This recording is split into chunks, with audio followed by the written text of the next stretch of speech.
Hola chicas y chicos, ¿cómo están el día de hoy? Bienvenidos una vez más a mi canal. Mi nombre es Angie y el día de hoy estaremos reaccionando al último episodio de Only Friends. Lamento la tardanza, estoy reaccionando a esto un día domingo, o sea un día después de que salió, pero se me acumularon algunos trabajos de la universidad, así que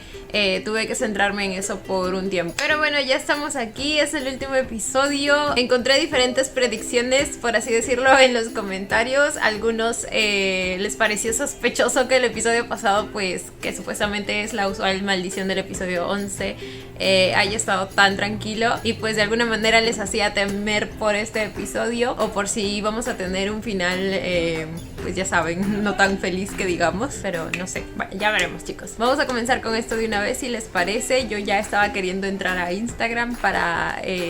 chismosear cosas, pero no quería entrar porque sabía que me iba a spoilear. Antes de comenzar, no olviden apoyar el canal y con un like, una suscripción o un super gracias, de verdad que con cualquiera de estos me ayuda muchísimo. Ahora sí, sin nada más que decir, comencemos con el video.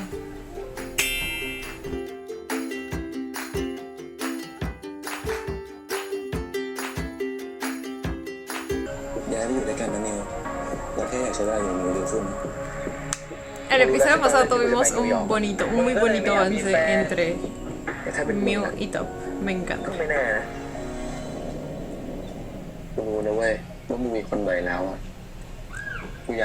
Cierto. Nos quedamos en la escena de la piscina con estos tres. Yo sigo esperando el trío. Ay, vi que muchas, pues sí les decepcionó un poco, por así decirlo, o bueno, eso es lo que me dijeron, el hecho de que Sant pues no haya puesto los puntos inmediatamente, pero luego también decían que lo entendieron porque de alguna manera el episodio trata de enfatizar el hecho de que Sant es una persona bastante buena y le gusta hacer feliz a las demás personas, entonces de ahí también se deduce que es una persona a la que también le cuesta decir no hacia las cosas, ¿me entienden? Y de hecho sí, yo también lo tomé algo así. Más bien, en vez de decepción, yo estaba como expectante por ese momento en el que Sant pusiera los puntos sobre las IES, ¿me entienden? O sea, me quedé esperando y esperando y eso nunca pasó, y luego tuvimos los adelantos y entonces dije, no, pues al parecer no lo va a hacer. Y precisamente ahí les dije que tenía dos opciones entre las razones por las que Sant no estaba siendo tan duro con Boeing. Una es precisamente esa, la que dijeron, y otra es que aún tiene ciertos rezagos de sentimientos por él. Y en ambos casos, como les dije también ese mismo día, creo que juega un papel muy importante el hecho de que él haya sido una persona a la que me amo mucho, ¿entienden? Entonces si de por sí ya es una persona a la que le cuesta decir no, pues imagínense cómo es con alguien que fue bastante importante en su vida. Ahora, de todas maneras, pues a alguien le tiene que poner el pare. Y bueno, ahí al parecer va a surgir cierto problema entre Rey y Sant. Bueno, no problema, más que todo Rey pues le va a poner un límite también a Sant. O sea, o tú te encargas de él o lo hago yo. Y dentro de esas dos opciones obviamente preferiría que Sant sea quien lo haga. Y justo la escena quedó con Sant mirando a ambos, como si tuviera que elegir. ¿Y si mejor no elegimos? ¿Trío?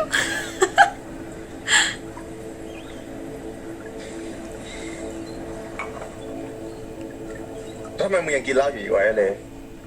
ยังไม่หมดโปรแกรมมึงเลยนะเว้ย Ay, sí es cierto, no me había dado cuenta. Igual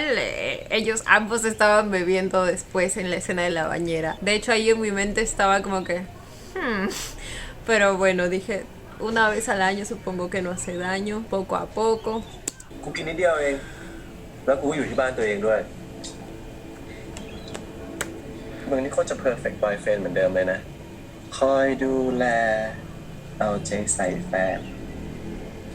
Che, víbora cizañosa.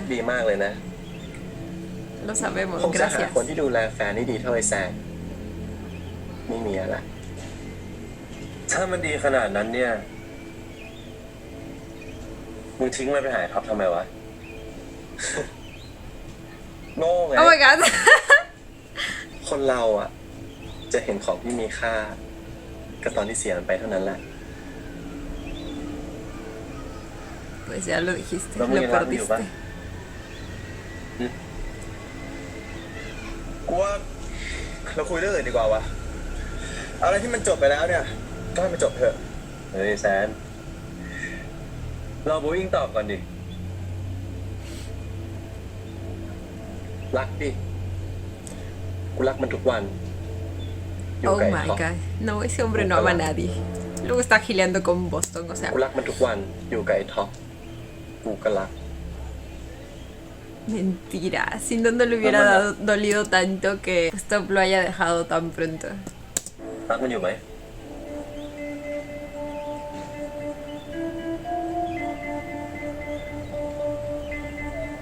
มึงเล่นเฮียอะไรของมึงเนี่ยกูไปละ มึงตอบคำถามกูมาดิว่ายังรักมันอยู่หรือเปล่า Oh my god, ¿qué es esto? Ambos contra Sánchez. มึงตอบคำถามกู Güey, มาดิ pero ว่ายังรักมันอยู่หรือเปล่า no sé qué está pasando aquí, güey. Entiendo que a Sand le incomode la situación, como que siento que no es la mejor manera de llevar las cosas. Pero también entiendo a Rey porque hasta este punto Sand pues no ha alejado a Boeing sabiendo las intenciones que él tiene. Entonces yo aquí no sé qué sentir, chicos. มึงตอบคำถามกูมาดิ Y encima el otro lo agarra. Es como que ambos contra Sand. ลองจูบมันดูไหมเผื่อกูจะได้คำตอบ Ahora me están volviendo a salir anuncios. Tenía una extensión para bloquear anuncios, pero YouTube me descubrió y... ¿Es en serio?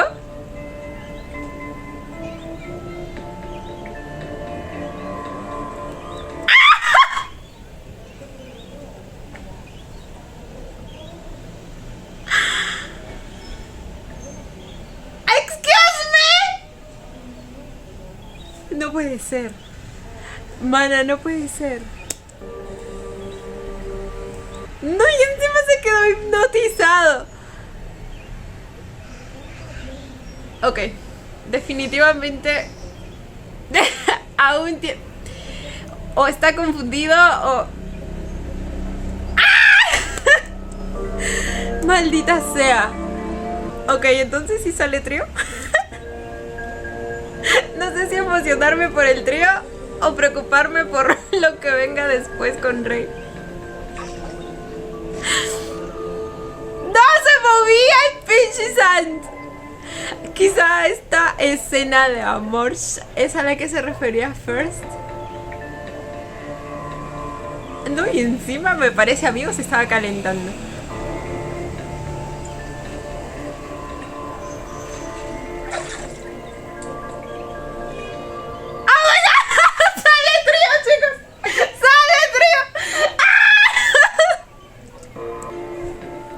Bueno, gracias. Gracias totales. No pensé que nos lo darían. มึงรักมันอยู่แล้วมึงรักกูด้วยปะ Ah, no, pues bueno. Rey en modo te entiendo. A mí me pasó lo mismo contigo y Mew. รักกูด้วยปะ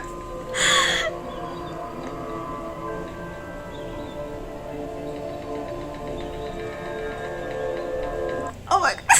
Ay, chicos. Me emociono. Me emociono y me preocupo. มึงรักมันอยู่แล้วมึงรักกูด้วยปะ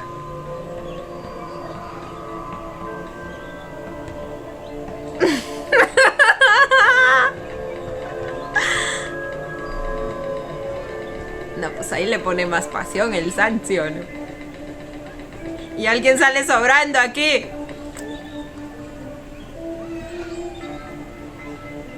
Ahora entre Rey y Boy. ปัญหาแบบเนี้ย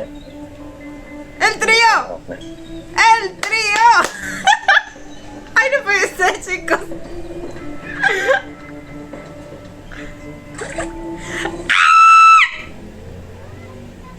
¡Oh, my God! Esto se está pasando.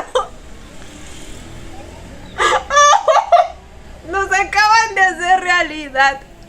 el canon. ¡Manos, no! ปัญหาแบบเนี้ย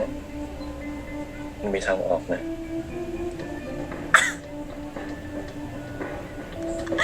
¡Ay, no! ¡No, no, no! O sea, sí.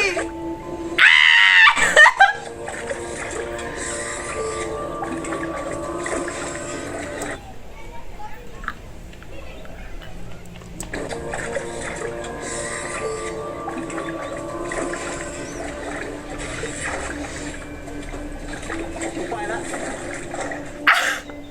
มึงจะทำเหี้ยอะไรก็ทำไปเลยนะ จะรีบไปไหนวะ กูกำลังสนุกอยู่เลย มึงสนุก แต่กูไม่ได้สนุกด้วย Bueno, hace un ratito parecías divertirte, ¿eh? Oh my god. ¿Cómo llegamos a esto, maldita sea? Bueno, al rey hace tiempo que se le antojaba, ¿eh? Ya era hora. Ya era hora que se le cumpliera. แซน มึงเป็นอะไรอ่ะ มึงยังกล้าถามกูอีกเหรอว่ากูเป็นอะไรอะมึงทำเหี้ยอะไรของมึงวะ กูทำอะไร Perdón. Perdón, el que se dejó besar. มึงยังกล้า มึงทำเหี้ยอะไรของมึงวะ กูทำอะไร มึงยังรักมันอยู่ กูก็ลากมันมาให้มึง กูแค่ขอแจมด้วยนิดหน่อยอ่ะ ไม่ชอบเหรอ กูไม่ชอบ กูไม่ได้ต้องการแบบนี้เว้ย มึงอยากได้แบบไหนอ่ะ Eso me มึง pregunto. สองคนก็รักกัน อยากกลับไปดีกันไหม ถ้าจะกลับไปอ่ะ บอกกูด้วยนะ มึงอย่ามางี่เง่าได้เปล่าวะ กูยังไม่ได้คิดถึงขั้นนั้นเลยนะเว้ย กูงี่เง่าเฮียอะไรแซน กูได้ยินมึงสองคนคุยกันในร้านเหล้า เรื่องความฝันของมึงสองคนที่อยาก Cierto ไปคอน que เสิ él ร์ต había ทั่วโลก escuchado eso. Y justo ahí, creo que Boeing le pregunta si aún tiene una oportunidad con él o algo así. La cosa es que Sam no responde, bueno, no sabemos si no responde en realidad, porque ahí cortan la escena y enfocan a Rey. Pero yo me quedé como que, ¿cuál fue la respuesta? Y si la respuesta es no, ¿por qué no se lo dijo ahí y ya? ยังไงอ่ะ มันกลับมาหามึงแล้วนี่ ไปด้วยกันไหมล่ะ มึงก็แค่แฟนเก่าเปล่าวะ ใครๆมันก็มีอดีตกันทั้งนั้นอะทีมมึงยังชอบไอ้มิวได้เลย กูถามจริงเหอะ มึงยังรักมันอยู่เปล่าวะ กูเคยชอบไอ้มิว ใช่กูรักมันด้วย Yo ya no estoy entendiendo nada. ใช่ กูรักมันด้วย แต่กูรักมันแบบเพื่อน แต่ของมึงอ่ะ เป็นแบบไหนวะ Y sí, o sea, Sam aquí está enojado como si alguien le hubiera obligado a besar a Boeing. Claro que también entiendo que le moleste la actitud que tomó Rey. Es como que, what the fuck, ¿qué estás haciendo? Pero, o sea, ¿me entienden? ไม่ต้องตอบกูก็ได้แซนแค่กูเห็นพวกมึงสองคนจูบกันอ่ะ กูก็รู้แล้วว่ากูเป็นแค่ตัวแทน ¿A quién se refiere? กูพูดแบบแฟร์ๆเลยนะ ¿A Boeing o a Rey? ¿O a él mismo? กูไม่ชอบที่มันมาป้วนเปี้ยนในชีวิตมึงแบบเนี้ย มาดักเจอที่ร้านเหล้าทำบทเศร้า ใครก็ดูออกว่าอยากได้มึงคืนอะหรือถ้ามึงจะเลือกมันอ่ะ ก็ช่วยบอกกูหน่อยนะ แต่ถ้ามึงเลือกกูอ่ะ มึงก็ไปจัดการให้มันจบๆไม่งั้นกูจะจัดการเอง Bueno. Bueno. Digo, si no aceptas el trío. Like, what the fuck. Y este desgraciado, mírenlo después de haberse salido con la suya. ¡Ah! Pinche vato desastroso y caliente. No, chicos, impactada quedé. Les juro que no. No pensé que se haría realidad el canon del trío. Y encima en el último episodio. O sea, y bueno, supongo que ya le tocaba a Sant algo funable, ¿no?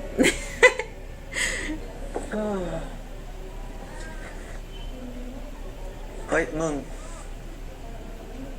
กูย้ายเข้าไปดีปะวะ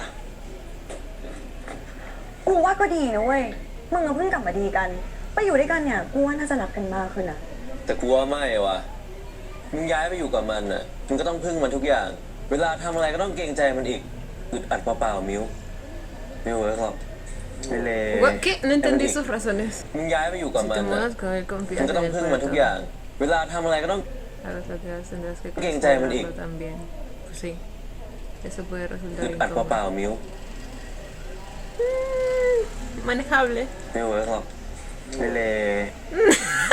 La cara. Pinche rey. มึงเป็นห่วงกูหรือมึงเกลียดมันเนี่ย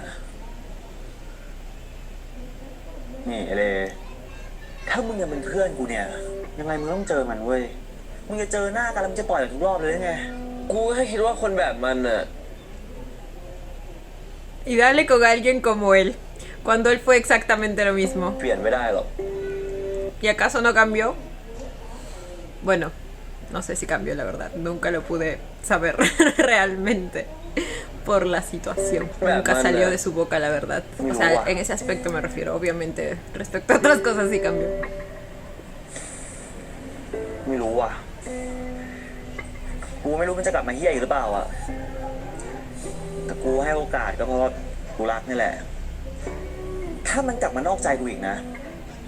ครั้งนี้มึงจะขับรถชนกูไม่ห้ามแล้ว มันจะได้เหรอวะไอ้มิวคือไอ้เลเนี่ยก็คบกับไอ้แซนซึ่งไอ้ท็อปเนี่ยก็เคยแย่งแฟนมันมา Hay todo un enredo aquí. แล้วถ้าไอ้ท็อปอยากจะเข้าถึงเราจริงๆอ่ะก็ต้องไปขอโทษไอ้แซนด้วยนะเว้ย ได้ปะล่ะ ถ้ามึงทำให้ท็อปกับแซนดีกันได้อ่ะ กูจะยอมรับไปท็อปในฐานะแฟนมึง Ok, me แต่ parece คงไม่ต้องละ justo. มั้งเผื่อไอ้แซนกลับไปคบกับโบอิงแฟนเก่ามันอ่ะ เดี๋ยวนะ โบอิง Lo เป็นแฟ dice นเก่า tan แซนเหรอวะ tranquilo. Me encanta. ดิทำไมวะ ก็เขาเพิ่งมาป่วนกูกับท็อปเอง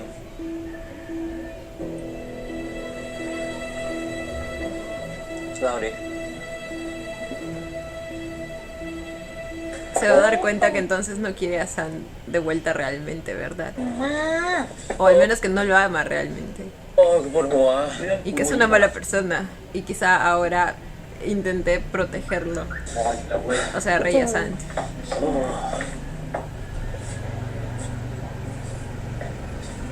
Uy, มึ estos งมา chicos. ทำอะไรอ่ะ ต้องหาอาจารย์เนี่ยมาลาออก มึงจะลาออกทำไม Ah, porque se va de viaje. กูขี้เกียจทำทีสิทธิ์อะ No se อี va ก a อย่างกูเอง graduar. งานรับปริญญาด้วยแม่งร้อน ไม่เป็นไร เดี๋ยวกูอ่ะ เอาชื่อมึงกลับเข้าโปรเจกต์ก็ได้นะเว้ย เฮ้ยเชื่อมมึงถามพวกกูสองคนยัง Este pequeño aparatito puede Ella es alinear la tus única que sabe, ¿verdad? O ya les contó y aún así. dientes sin necesidad de usar brackets. Pues, La mala Y mordida. es que entiendo, es que Boston aún tampoco ha pedido disculpas por lo que hizo.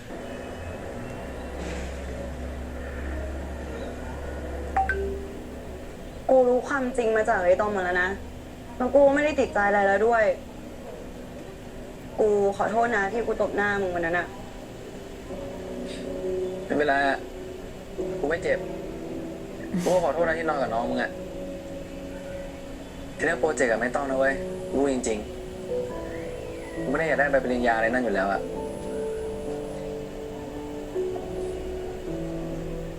แต่ที่กูอยากได้คือโอกาสที่ได้กลับไปเป็นเพื่อนพวกมึงอีกครั้งมากกว่า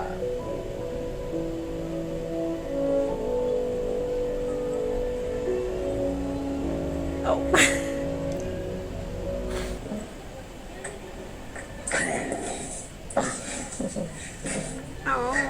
ทำอะไรอยู่เนี่ยฮะ Están noviando de nuevo por fin Mira. como antes. เรากำลังวาดแปลนรีโนเวทใหม่ให้มิวอยู่อ่ะเราอยากให้ห้องนี้มีมุมของมิวด้วย เดี๋ยวตรงนี้เนี่ยเราจะบิวอินเป็นชั้นวางหนังสือนะ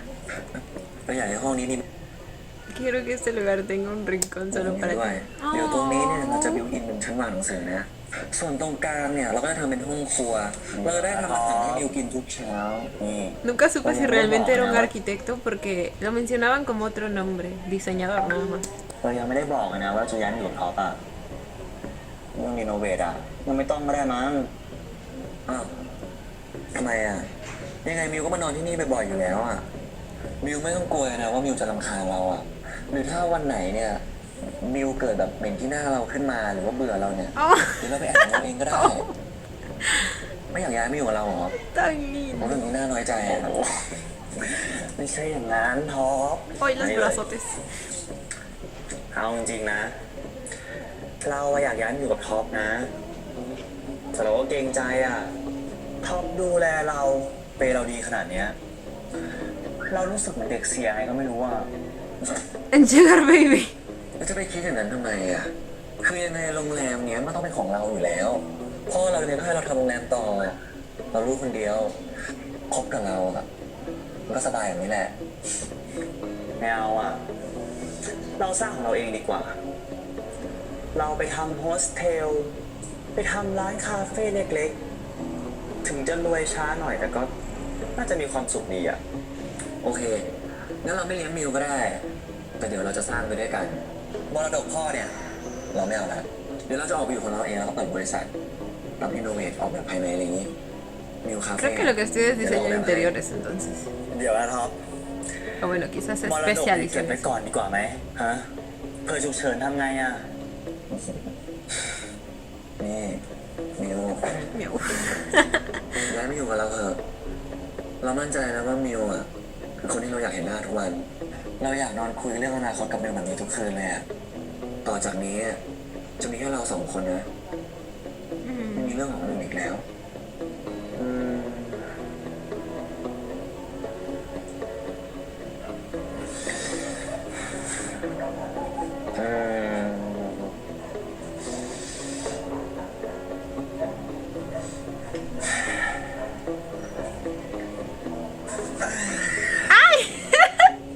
¡Es un Sugar Baby!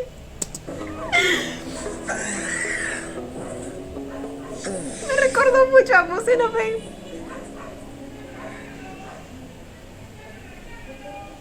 ก็ได้จริงนะอู้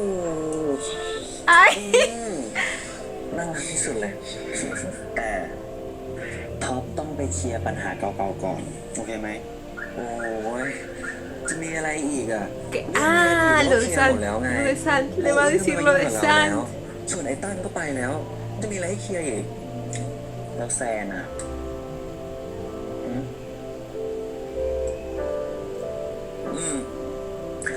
ตอนนั้นเรายอมรับ แล้วพี่จะจริง แต่มึงจะให้เราทำยังไงอ่ะ เราว่า บางทีเขาแค่อาจจะอยากได้คำขอโทษจากท็อปก็ได้นะ นะท็อปนะ Vamos, ya has avanzado hasta este punto. เอาวันก่อนเลยไหม Tú puedes. Que lo va a recompensar, dice. นี่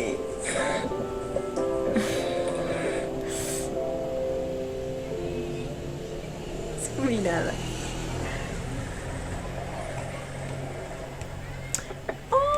¡Van a patinar มาเดี๋ยวกู juntos! ปลูกให้ ¿Desde cuándo Boston tan caballero? ยังจะชวนกูมาอีก ก็กูชอบอะมันเท่ดีฟิลวินเทจ กูก็ได้ไม่ค่อยเก่งหรอก แต่มึงผูกเชือกให้กูแบบเนี้ยฟิลแฟร์รู้ปะมึงอาจจะได้เห็นแต่มุมอื่นของกู ไม่ค่อยได้เห็นมุมหวานๆเท่าไหร่ นี่ละ Y sí, es raro verlo haciendo estas cosas. อื่นของกู ไม่ค่อยได้เห็นมุมหวานๆเท่าไหร่ นี่ละการดูแลเอาใจเขี้ยวของกูอะไม่แพ้ลีลาบนเตียงหรอก Ay. จะมั่นหน้ากับทุกเรื่องเลยไหมก็ไม่ใช่เพราะความมั่นหน้าของกูเหรอมึงถึงติดใจกลับมาหากูอีกอะฮะ ฮะ เออกูยอม มาลองยืนดู Las venotas que se le notan aquí. Ay, te jopo. มาจับมือ Oh.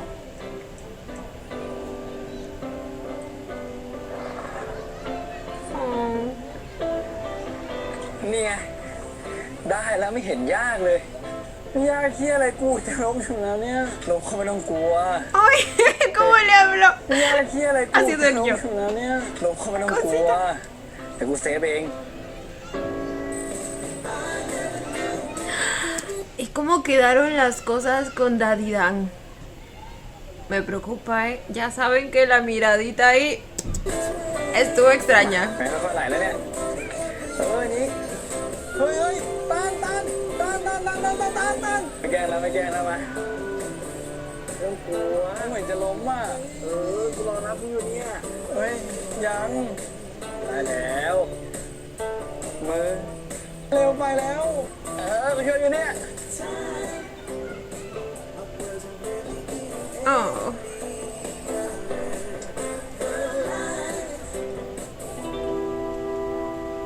โอ้โห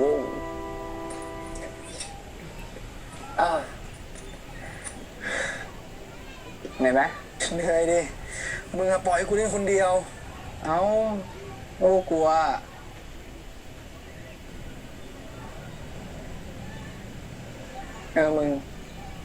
มึงวางแผนไว้ยังไงวะที่จะไปนิวยอร์กอ่ะกูก็คงไปโรงเรียนคลาสถ่ายรูป Nika aún no aceptó, ¿verdad? มึงวางแผนไว้ยังไงวะที่จะไปนิวยอร์กอ่ะ Dijo, estoy borracho, nada más. กูก็คงไปโรงเรียนคลาสถ่ายรูปแล้วก็ฝึกฝีมือไปเรื่อยๆอ่ะ ก็ดีนะ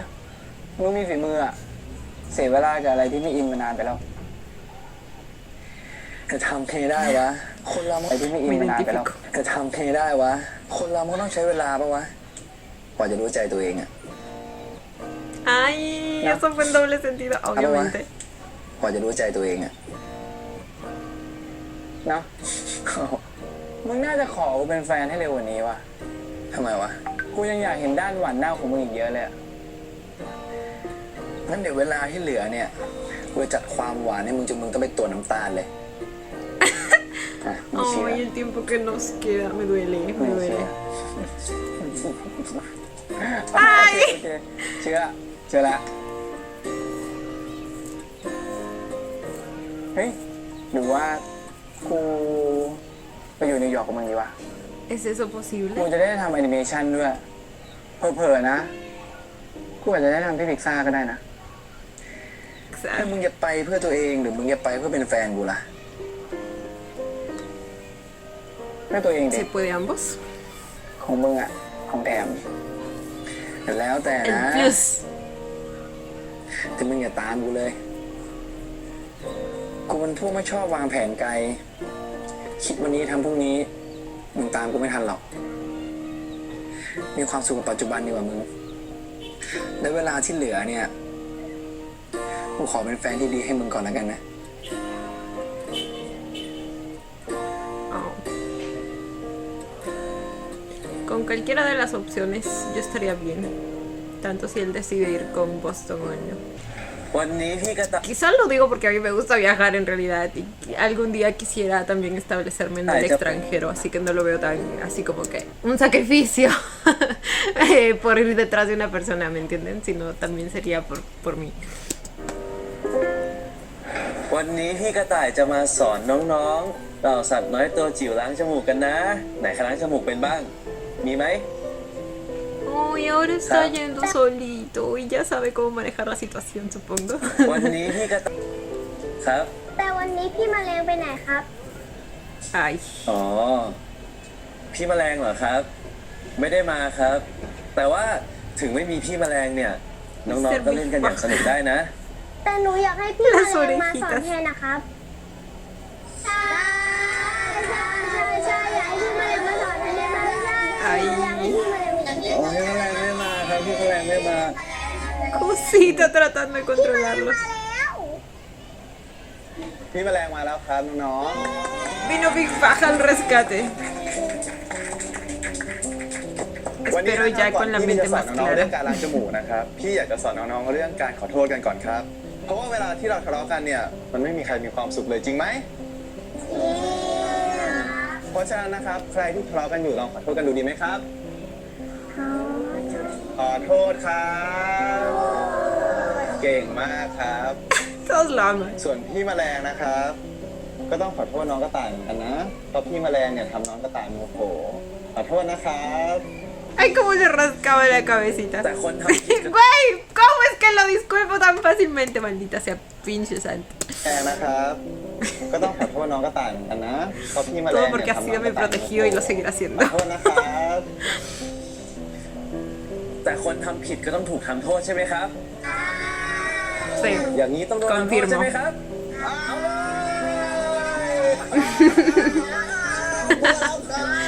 Apanado. กูว่ามึงก็ดูเหมาะกับงานรักเด็กแบบนี้ดีนะทำต่ออีกสัก100 ชั่วโมงดีปะ Mil ไม่เอา horas. อ่ะ เด็กไม่รักกูหรอกหายกูพูดอะไรยังไม่ฟังเลย หมดโทษกูไม่ทำแล้ว Ay, su carita. แต่กูว่าเวลามึงทำอะไรแบบเนี้ยมันก็ดูน่ารักดีนะ แล้วมึงอ่ะ มาที่นี่ทำไมเคลียร์เรื่องโบอิงแล้วเหรอ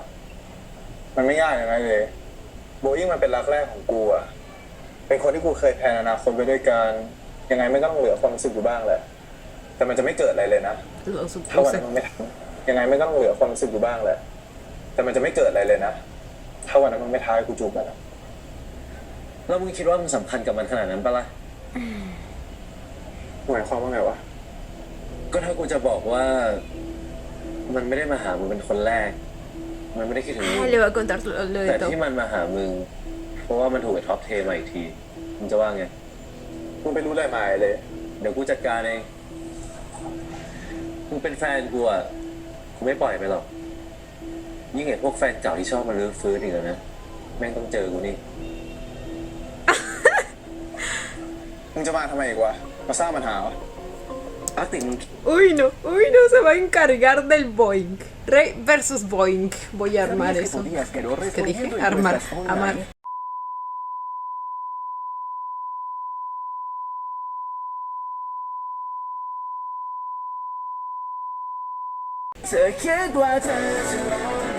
No, no, voy a escuchar. ¡Ay! Ya estoy disléxica. Voy a extrañar escuchar esa intro.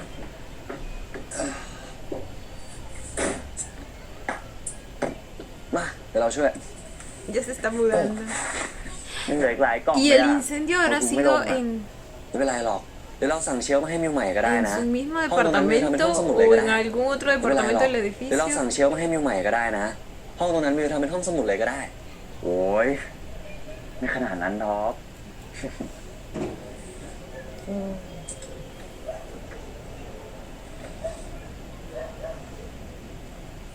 O abrazar. นี่เราดีใจจังเลยอ่ะที่มิวย้ายมาอยู่ Ese กับเรา sonido estuvo raro. นี่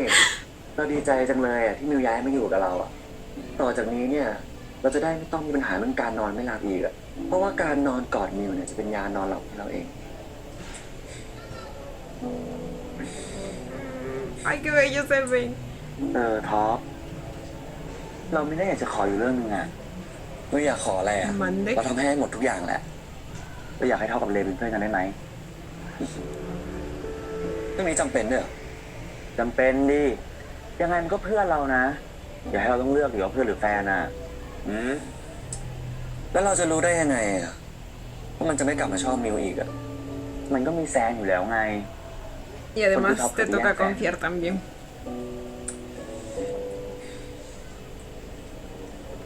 โอ้ท็อป การจะเริ่มต้นใหม่เนี่ย มันต้องเริ่มจากการยอมรับอดีตของตัวเองก่อนนะ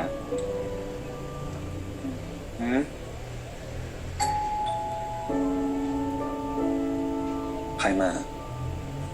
น่าจะเลมั้ง ¿Qué tal si se juntan todos al final para tenderle una trampa a Boeing? Todos unidos contra el mismo enemigo. Amaría ver eso.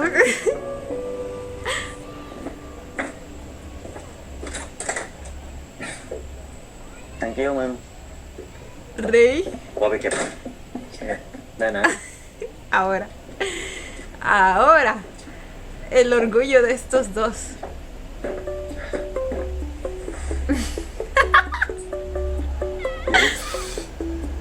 ดี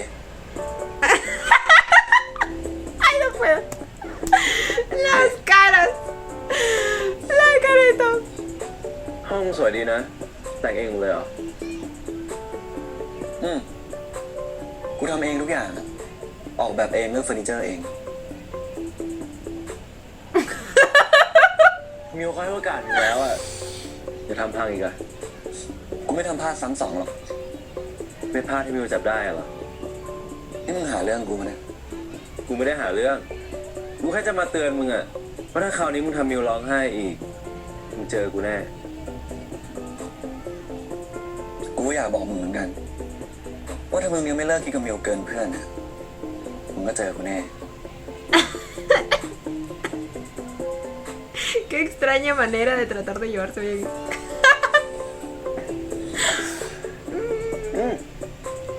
Es muy graciosa esta situación. อ๋อพอดีกูสั่งข้าวต้มอ่ะ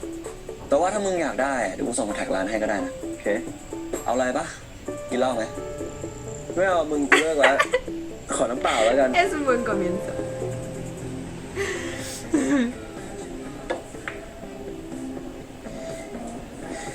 มึงจะมาทำไมอีกวะ มาสร้างปัญหาเหรอ ปัญหาอะไร Ay, cierto. กูมา Me perdí en la música. No me di cuenta que era él. Los Mucho más, brazotes. ¿De quién más Pasaba podrían nada. ser? ปัญหาอะไร กูมาดี กูเอาบัตรอาร์ติกมังกี้มาให้มึง บัตรมันโซเอาแล้ว แต่กูก็หามาได้ เพราะกูรู้ว่ามึงอยากดู ถึงกูจะไม่ชอบฟังเพลงล็อกอะแต่กูไปยืนดูกับมึงได้นะ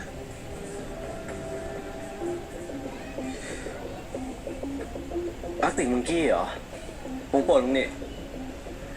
ถ้ามึงอยากไปอ่ะ กูเป็นเพื่อนได้นะ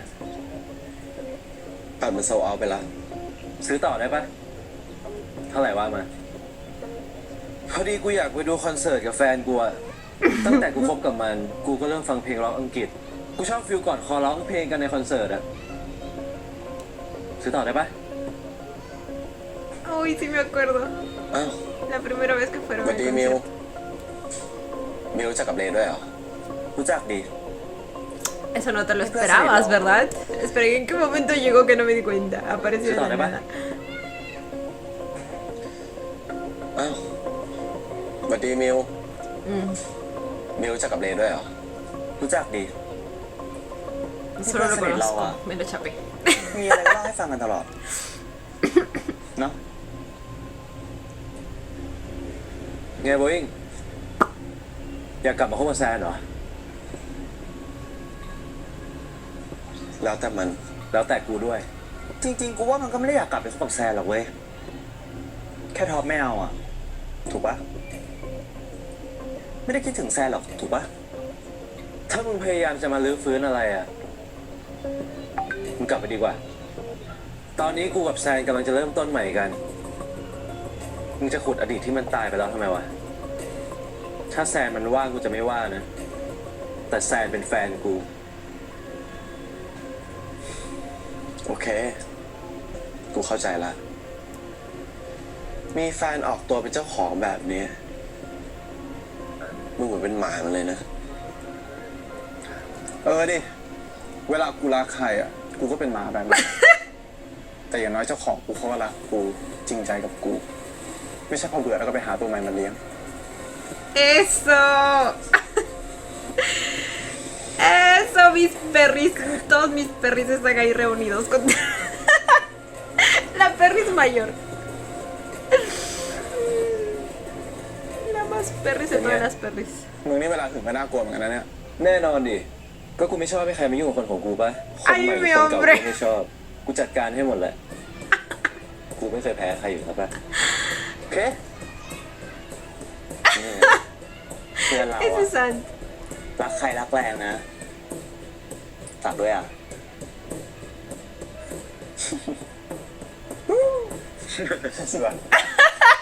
Y le hace el aullido al perro. Oh my god. Ah. นาวเนี่ยเบอร์มึงจะขอเราแต่งงานแล้วเหรอเนี่ย ไม่ใช่ คือเราย้ายมาอยู่ด้วยกันแล้วใช่ไหม เราก็อยากให้มีอะไรแทนใจเราสองคนหน่อยอะ บอกเลยนะ ว่าอยู่กับเราไม่ง่าย เหมือนกัน เราก็เป็นคนค่อนข้างเนี้ยบคนหนึ่งนั่นแหละ งั้นเราเริ่มก่อน เราเป็นคนอ่างน้ำนาน ไม่ชอบให้ใครมาเล่น เราเป็นคนไม่ชอบให้ใครเอาอะไรมากินบนเตียง เราชอบกินผ้าปูที่นอนที่สุด โอเค เราเป็นคนไม่ชอบ Van a คนวางของ establecer เป็นที่ reglas. ถ้าหยิบมาจากไหนก็ต้องวางตรงนั้น ไม่งั้นเราจะงุนงิด เราเป็นคนไม่ชอบโกรธและไม่พูดทำอะไรไม่บอก เราไม่ชอบดอก Eso es เราเป็นอย่างนั้น importante. ก็ดี siempre hay que estar ก็ claros. ได้ผมขอกันนะและที่สำคัญที่สุดเลยนะ ห้ามทะเลาะกันเราก่อนนอนเพราะเราเป็น Uy, คน no, รับยา eso ก es อยู่แล้ว horrible. Si de por sí ya el pobre tiene problemas para dormir. เพราะเราเป็นคนหลับยากอยู่แล้ว ถ้าจะคุยกันเรื่องอะไรเราอยากให้วันถึงเช้า เฮ้ยท็อปเวลาโกรธกันมันต้องคุยกันเลยป่ะ มันจะรอมันได้ไงอ่ะ Ah, él dice lo contrario, que para no discutir en las noches, para no dormir peleado, prefiere solucionar las cosas al día siguiente. Pero es que así no sea que discutan en la noche, si ya están enojados por algo, ¿no es lo mismo? ¿Me entienden? Yo pensé que él decía todo lo contrario, que como no le gusta dormir enojados, él prefería que se arreglen las cosas antes de ir a dormir. ¿Me entienden? ¿Y qué? ¿Cuál es la lógica de eso? ถ้าจะคุยกันเรื่องอะไรเราอยากให้วันถึงเช้า เฮ้ย ท็อป Ahí no sé. เวลาโกรธกันมันต้องคุยกันเลยป่ะ มันจะรอมันได้ไงอ่ะ ถ้างั้นก็ดูก่อนว่ามันเป็นเรื่องอะไรแล้วค่อยมาว่ากันอีกทีนะ Y sí, porque justo iba a decir que en ese caso no sabría para cuál inclinarme, porque siento que hay situaciones en las que te puedes llegar a enojar tanto que sabes que vas a decir palabras hirientes y prefieres dejar las cosas para cuando las cosas se calmen un poco para precisamente no hacer eso, no decir cosas hirientes. Pero también hay otras cosas que quizás se pueden solucionar pues de otra manera. ถ้างั้นก็ดูก่อนว่ามันเป็นเรื่องอะไรแล้วค่อยมาว่ากันอีกทีนะเดี๋ยว เราอ่ะยังต้องปรับตัวกันอีกเยอะนะ Poco a poco. ค่อยๆเป็นค่อยๆไปท็อป กัน เพราะเราก็เป็นคนที่ยากคนหนึ่งเลยแหละ แต่เรามั่นใจนะว่าถ้าเราผ่านไปด้วยกันได้ เราจะคบกันยาวเลยแหละ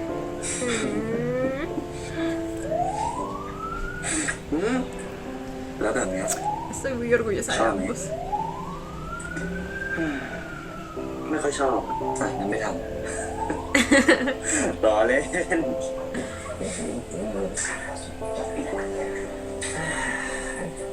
Oh. Ahora ya tiene su nidito de amor.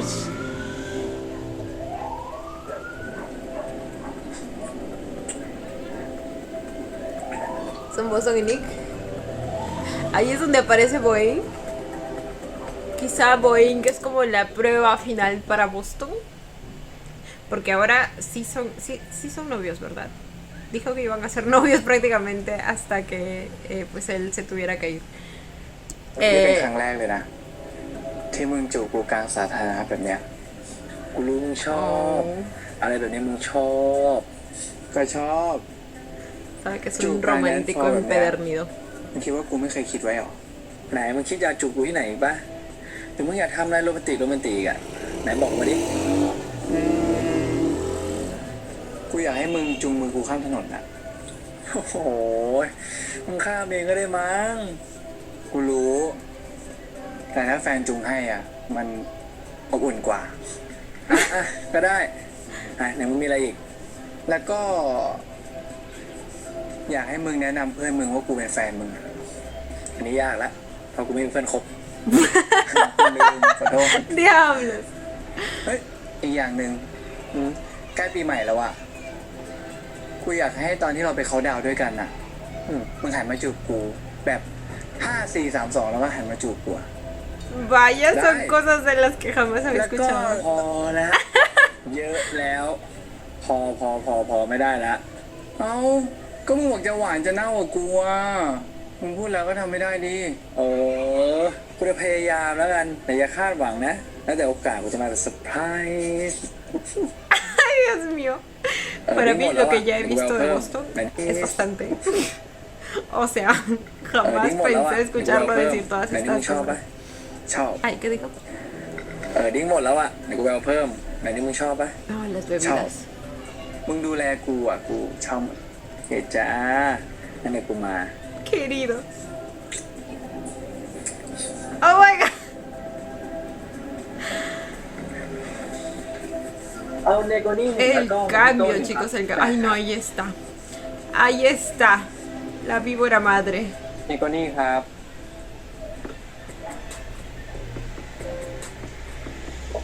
โทษครับ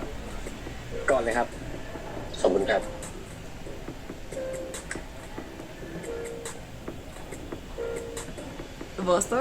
เนโกนี่เหมือนกันนะครับ calma Boston บางคนก็ไม่ชอบบอกมันแรงเกิน ผมด้วย พอดีว่าคืนนี้ผมอยากได้อะไรแรงๆนะครับ แบดเดย์แหละครับ Bad Life ชีวิตมันเหี้ยมากกว่าครับ estos dos tienen bueno tenían mucho en แล้วมั้ común งครับ มากกว่า เพื่อนเนโกนี่คงไม่พอแล้วมั้งครับช็อตไหมเดี๋ยวผมเลี้ยงเอง no sé si tomar esto como un อยาก coqueteo เลี้ยงเหล้าผมหนูอยากได้อะไรครับ คืนนี้ผมไม่อยากพูดเยอะ ดีเหมือนกันครับ ผมก็ชอบอะไรไวๆเหมือนกันนั่นแหละครับ y si esto es algún plan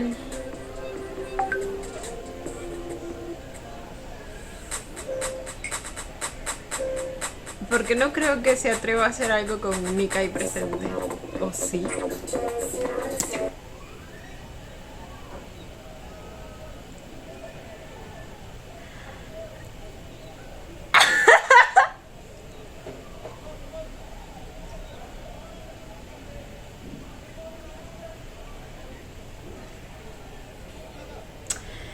Bueno,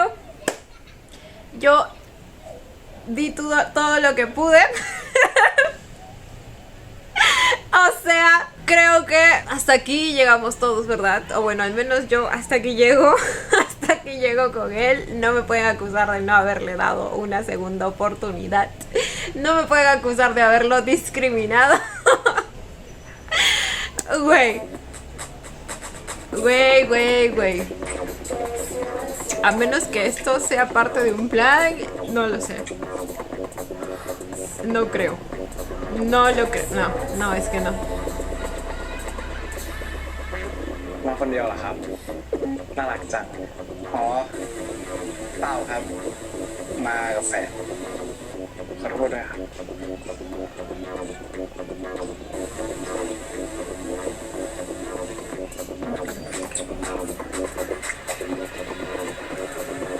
ถ้าขนาดนี้เนี่ย ไปที่ห้องผมดีกว่าไหมครับ ตรงนี้ดีกว่าครับ แฟนรออยู่ แล้วแฟนไม่ว่าเหรอครับ แฟนโอเคครับ คุยกันแล้ว ผมว่าใช้เวลาตรงนี้เนี่ย ¿Qué dijo? แล้วแฟนไม่ว่าเหรอครับ แฟนโอเคครับ คุยกันแล้ว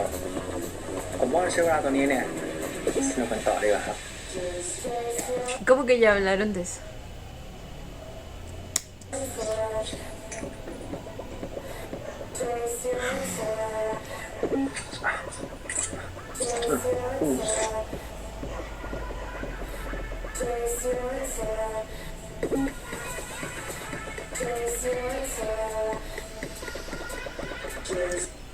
Y bueno, es el riesgo al que te enfrentas al dar una segunda oportunidad. Pero pues depende de uno al fin y al cabo. En el caso de Nick, ustedes saben que sí me pareció un poco apresurada la manera en que lo perdonó, pero pues no tuve mucho problema con eso porque al final Sant hizo lo mismo. Como les dije, el único que realmente se esforzó y demostró haber cambiado pues fue Top en su momento. Y ahora creo que esto claramente pues también nos muestra precisamente eso, que al dar una segunda oportunidad pues puede pasar cualquier cosa, o bien te puedes volver a equivocar y finalmente te das cuenta de que es momento de seguir adelante, o bien las cosas pueden volver a funcionar. Y de hecho creo que precisamente la serie nos ha mostrado los diferentes casos, ¿no?, que hemos visto en todas las parejas. Y es que, güey, desde el episodio pasado en el que vi la escena en la que Boston se quedó mirando a alguien hacia atrás cuando pasaba, ya me olía mal, güey, ya me olía mal, pero pues dije, bueno, él y Nick aún no son nada, porque eso fue cuando habían ido a confrontar a Tom. Y bueno, qué sé yo, también realmente quería confiar en Boston y en su cambio, pero a veces el tiro no sale por la culata. Espero que esta vez, pues, ahora sí Nick suelte, que aprenda a soltar. Que aprenda a valorarse a sí mismo. มึงดูดบุหรี่ด้วยเหรอเนี่ยเอาดูหน่อยดิ El descaro. El descaro.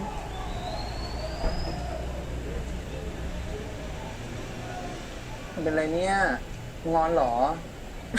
กูไปเข้าห้องน้ำได้ไงมันเลยนานอ่ะตัน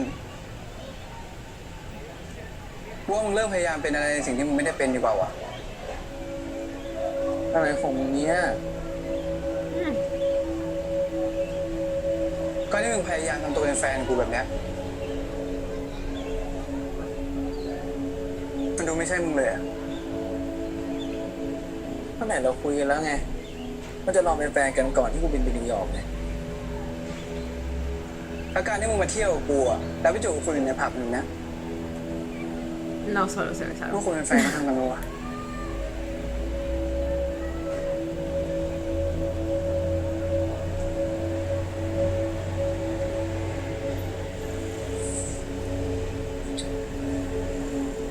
กูคิดว่ากูทำใจกับความเป็นมึงได้แล้วนะ แต่พอกูมาเห็นจ่าๆแบบเมื่อกี้ว่ากูไม่ไหววะ Eso, Nick. ก็แค่จูบเองเมื่อวานก็ไม่ใช่เรื่องใหญ่ป่ะ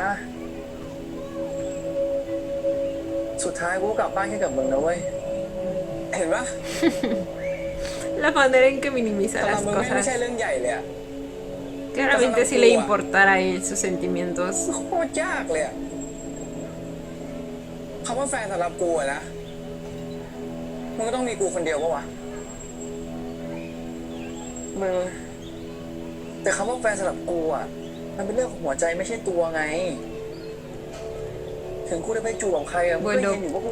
Sería mejor que te consigas una persona que piense igual que tú entonces. Y se planteen tener una relación abierta. กับมึงเมื่อวาน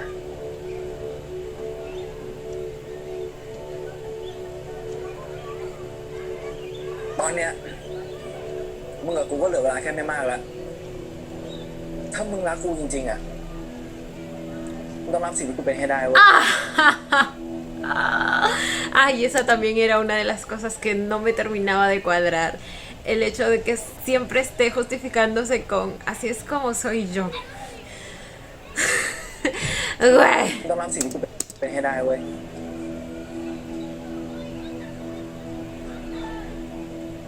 แล้วจากนี้มึงจะเอาไงต่อก็ไปคิดดูแล้วกัน Creo que no hay mucho que decidir. Creo que Nick por fin lo tiene claro.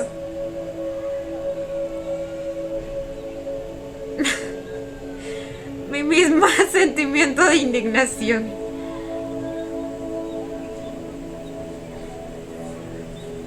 ฮะขอบใจนะมึงไป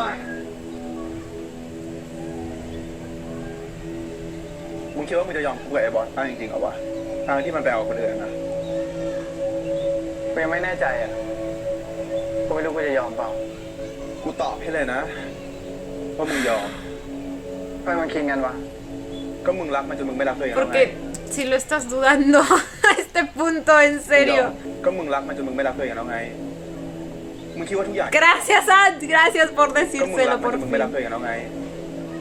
มึงคิดว่าทุกอย่างที่มันทำให้มึงอะมันคือสิ่งที่ดีที่สุดแล้วแต่กูว่ามันก็แฟร์นะอย่างน้อยมันก็บอกกูตรงๆอะว่าให้กูได้มากแค่ไหนกูยังไม่ต้องคาดหวังก็จริงๆเรื่องนี้ Eso lo hizo después de no. ¿Qué?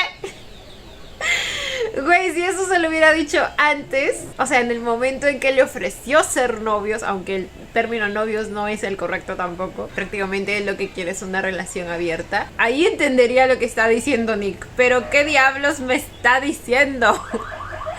O sea, อย่างน้อยมันก็บอกกูตรงๆอะว่าให้กูได้มากแค่ไหนกูยังไม่ต้องคาดหวังก็จริงๆเรื่องนี้กูว่ามันแล้วแต่คนว่ะแต่มึงลองถามตัวเองดูแล้วกันว่ามันใช่แฟนแบบที่มึงอยากได้หรือเปล่ามึงมีดีกว่านั้นเว้ยนิก no creo อย่า que ลดควา eso มคา sea ดหวั lo งของ que ตัวเองดีก quiera. ว่า De verdad. อย่าลดความคาดหวังของตัวเองดีกว่า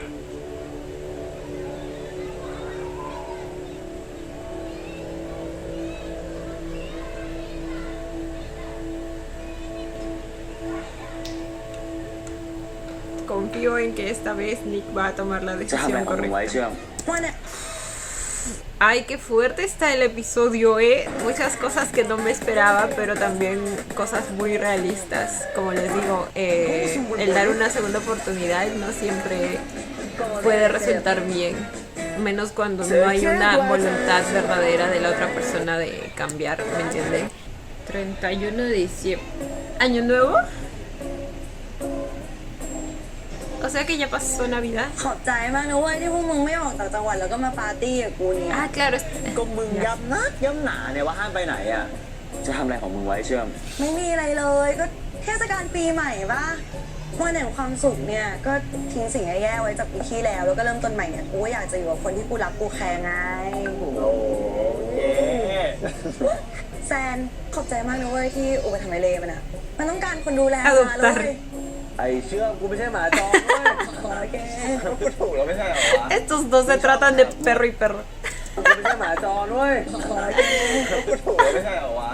มึงชอบมาหากูเวลาที่มึงต้องการอะมึงก็เหมือนกับหมาจรจัดมาหากูเวลาอยากได้ข้าวอ้าวแซน Nuestros dos perritos. เอ้าไอ้ตั้น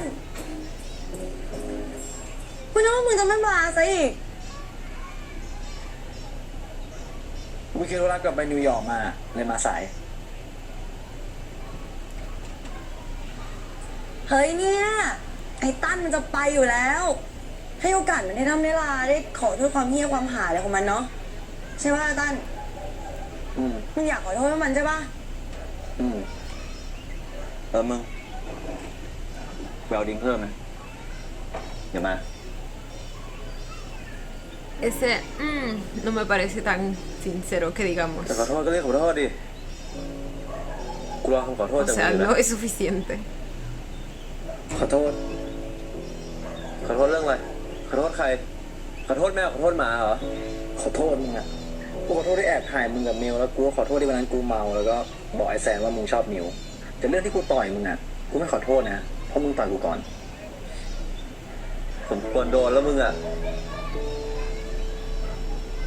แต่จริงๆนะตั้น คนที่จะให้โอกาสมันกลับเข้ากลุ่มได้อะคงมีแค่มิว แต่ขอโทษมันด้วยอ่ะ เชื่อแต่ทำไม Ok. Creo que lo que están intentando hacer aquí es simplemente dejar a Boston como alguien que opina diferente en cuanto a llevar una relación con alguien. Y dar a entender que en realidad lo que hace que las cosas no funcionen entre Nick y Boston es precisamente esa diferencia de opiniones, ¿me entienden? Lo cual pues en cierto modo lo entiendo. Lo que no me parece es que eso no se haya hablado antes de la relación con Nick. ¿Me entienden? Es como que en estos momentos no sé cómo tomar a Boston porque o sea, al parecer la serie realmente va a intentar volver a unir a este grupo. Aún no sé qué pensar, chicos. No sé, no termino de tragar a จริงๆนะตั้น Boston. เชื่อแต่ทำไมไอ้มิวมันให้โอกาสท็อปแต่ทำไมมันยังโกรธกูอยู่วะ มึงอย่าเปรียบเทียบ Porque กู él กับ se มึงดิ esforzó.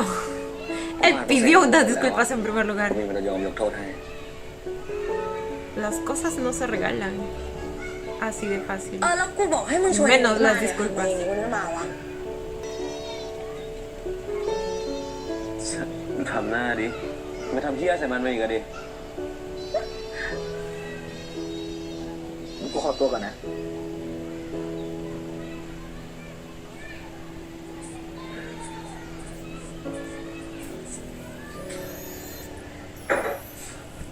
ขอดิ้งเลยดิ ชงเอาเองดิ กูขอโทษ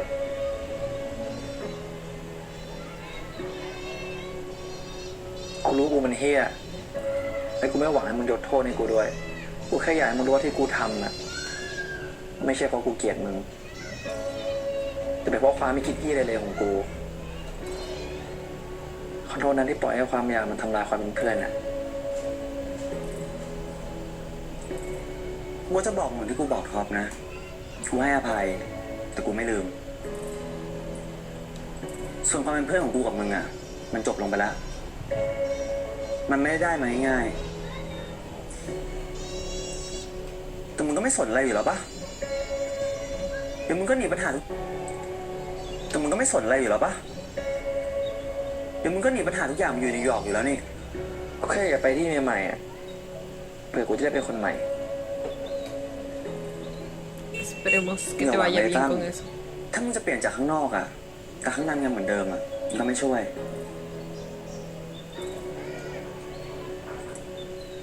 มึงอย่าทำร้ายคนที่เขารักมึงอีกล่ะ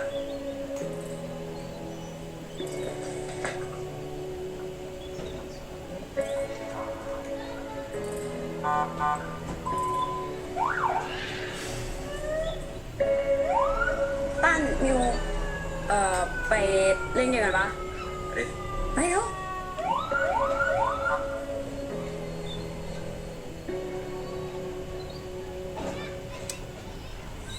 เอาไว้เอาไว้ No sé cómo sentirme respecto a Tom. A ver, él mencionó algo de que Nick ya lo sabía. O sea, cuando estaba hablando con Boeing, dijo algo de él ya lo sabe. Y pues no sé, no me queda claro. No me queda-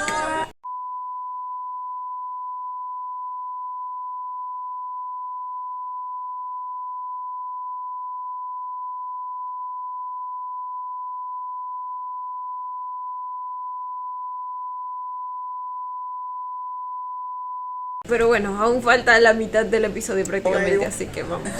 a ver. เชื่ออะไรคะ เอาไงดีวะ อ่ะชูก็ได้ งั้นเราขอถามว่า อะไรพิวแกล้งเราปะเนี่ย ถ้าคะแนนเต็ม10มิวให้ท็อปเท่าไหร่ก็อย่างว่า Eso también lo puede decir Boston. ตอบได้เลยมิวเราพร้อมรับคำวิจารณ์อยู่แล้ว ก็ต้อง10 ปะวะโอ้ยเกินไป La cara de Rey. ลงดีเทลเลยดิ มึงพอเลยเชื่อม ตัวดีเลยมึงอ่ะ เรื่องบนเตียงก็ต้องอยู่ที่บนเตียงดิวะ ตาโกยังไงแซนช่วยเราได้ Y Sancito hermoso. ได้ดิวะ งั้นกูขอท้า ให้มึงจูบ A top. Lo sabía. กล้าป่ะ Lo sabía. เอาดิ ยังไงแซน ตอบได้เองนะ เอาดิ กูไม่ได้กลัวอยู่แล้ว Ahora los besos no son solo para reforzar la amistad. Ahora son para limar las asperezas también. Espera, y no dijeron dónde. ¿Si es en la boca? เฮ้ย Dios, lo único que faltaba. La cara de Mew. กูขอโทษที่เคยแย่งแฟนนะ ปุบปากดิ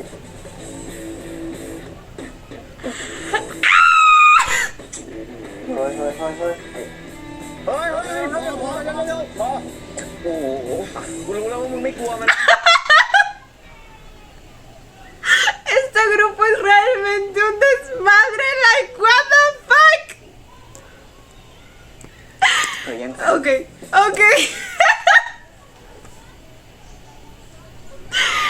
Nos estaban dando spoilers de eso, ¿verdad? Force mencionó el Top Sans. Yo me acuerdo. กูขอโทษที่เคยแย่งแฟนนะ ปุบปากดิ ¡Pinche Sant! ¿Vieron la cejita levantándose? ปุบปากดิ ¡Oh my god! Y si no los paraban, se quedaban ahí. Bueno, San era quien estaba มึง encima. ไม่กลัวมันอะเรื่องพวกนี้มึงยอมกันไม่ได้เลยใช่ไหมเนี่ยกูว่าไอ้เนียวมึงให้10ไปเขาแบบเกินไปวะนี่กระจอก โหมึงอะไรไอสัตว์เข้ามานี่จังหวะเลย กูก็ไม่ได้อยากมีจังหวะ Entraste sin ritmo. Ahora están calificando hasta los besos. โหสัตว์เข้ามานี่จังหวะเลย กูก็ไม่ได้อยากมีจังหวะกับมึงอยู่แล้วบอกว่า Tom está aquí como que... No, es que cuando le toque a él algo... Ay, Dios mío. ต่อแซนตามมึงอ่ะ เอาเลยแล้ว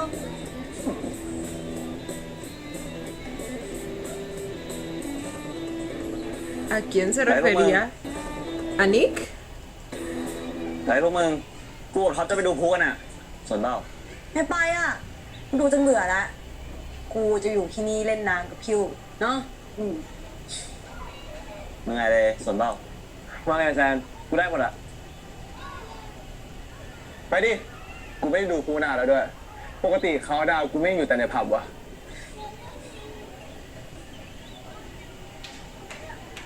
มึงไงตั้นไปเปล่ามึงชวนกูมารยาทหรือมึงอยากให้กูไปจริงๆเนี่ยอย่าเรื่องมากดิ ไปไม่ไปแค่นั้นแหละ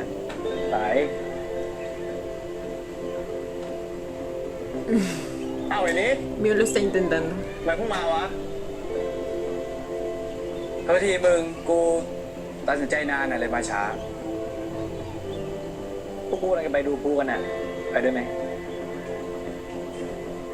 ไปดิกูไม่อยากเขาดาวคนเดียวอยู่แล้วอะไปดิไปมึง บายมึง ไปไหนเชื่อ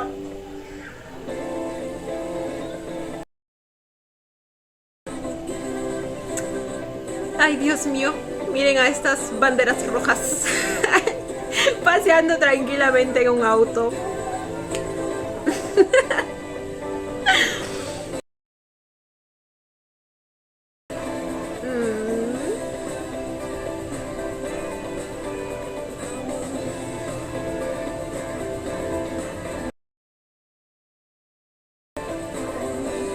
Y estos están yendo en su autito de atrás.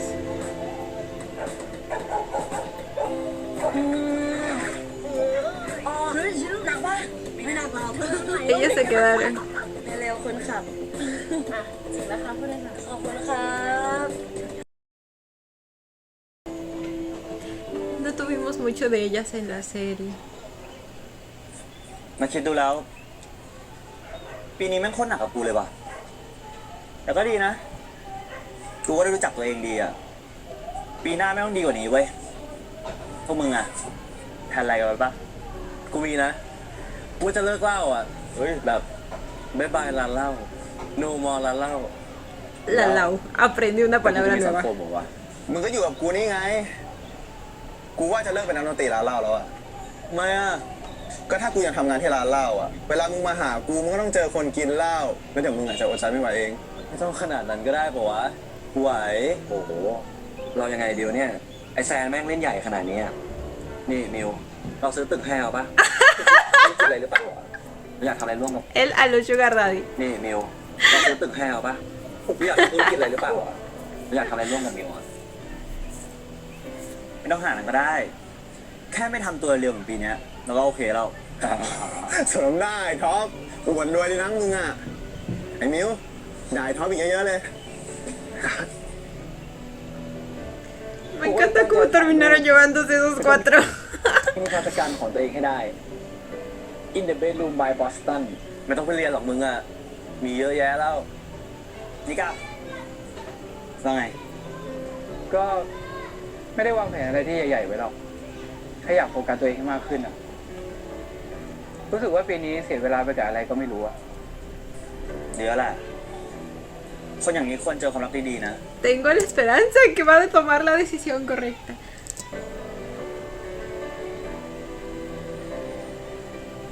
เฮ้ย ทุกคน อีก10 วิมาแล้ว 10 9 8 7 6 5 4 3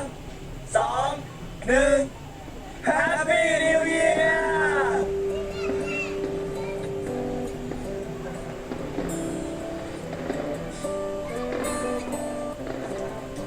¡Ay! Estos dos tan tiernos.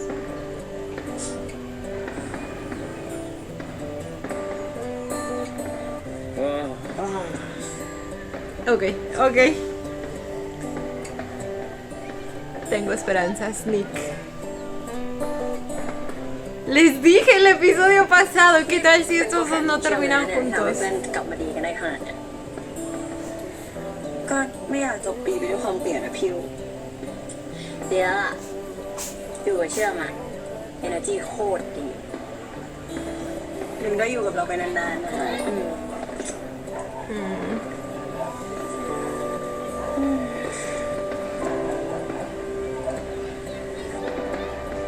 เดี๋ยวกลับแล้วมึง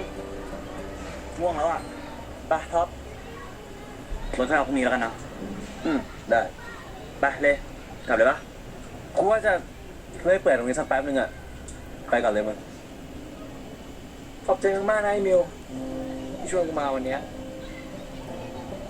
ไว้ปีหน้าถ้าพวกมึงว่างอ่ะไปเข้าดาวน์ที่นิวยอร์กดิเดี๋ยวกูรอ ไม่ดีกว่ามึง กูกับมึงไม่จำเป็นต้องเป็นเพื่อนกันแล้วก็ได้นะ เอาจริงๆที่วันเนี้ยกูทำดีกับมึงอ่ะเพราะไอ้เชื่อมันขอ กูก็แค่ไม่อยากให้งานมันก่อยอะแต่กูขอให้มึงโชคดีนะ กับการเปลี่ยนแปลงตัวเองอ่ะ Sin rencores, pero tampoco se puede esperar mucho después de lo que hizo.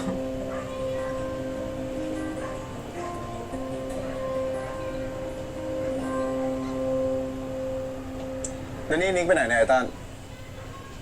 ไม่รู้ว่ะกูไปหามันก่อนแล้วกัน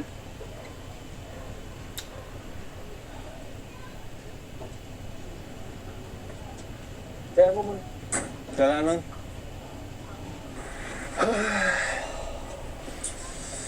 มึงแม่งโหดว่ะ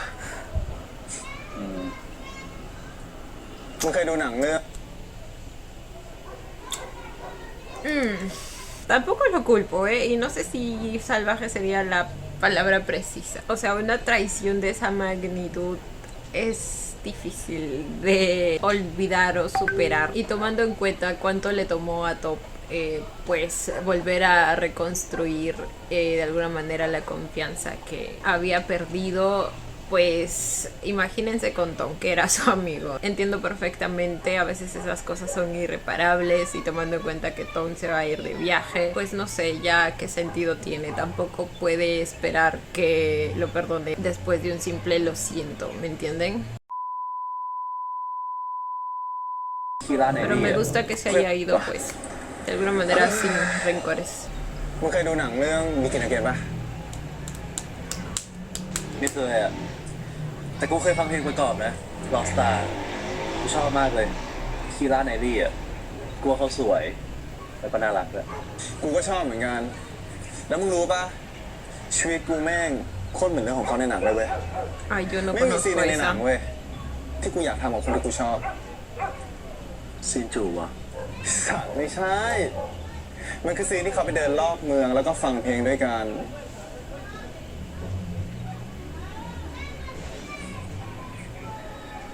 มึงอยากไปเดินเล่นแล้วก็ฟังเพลงกับกูป่ะ เอาดิ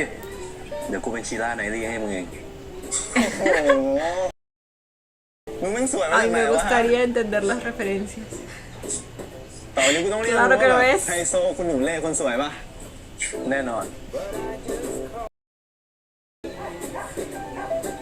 Oh.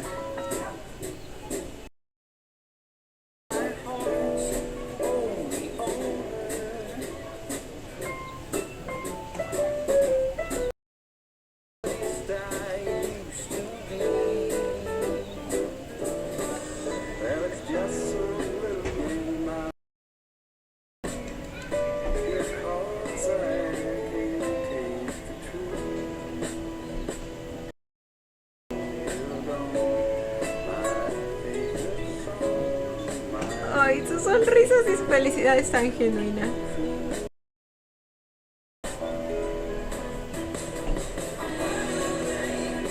¿Están bailando? Como Top y Mew en la escena de la disco.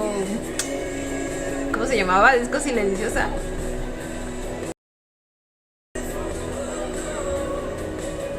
Oh.